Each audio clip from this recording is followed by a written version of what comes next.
तुमचं ख्रिस्ती कुटुंब आहे तर तुमच्या घरामध्ये भांडणे नसावे. बायबल म्हणतं भांडण, तंटा, कलह, वैर्य, द्वेष हे सर्व देहाची कर्म आहे, म्हणजे सैतानापासून आलेले आहेत. पण शांती, आनंद, प्रीती, दया, क्षमा हे परमेश्वरापासून आहे. जिला आत्मा, देवाचा आत्मा चालवतो ती स्त्री सुज्ञतेमध्ये जाते, समंजसपणामध्ये जाते. जिला देवाचा आत्मा चालवत नाही तर ती सुज्ञतेमध्ये जाऊ शकत नाही. ती मूर्ख स्त्री आहे, ती आपल्या मनाला अनुसरते म्हणलेलं आहे. आणि सुज्ञ स्त्रीला म्हणलेलं आहे की ती नावजलेली असते, तिच्याद्वारे तिच्या नवऱ्याची ओळख पटत असते.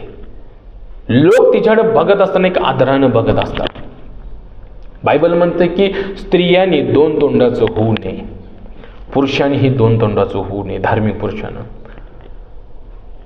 मारका नसावा पुरुष, मद्यपान करणारा म्हणजे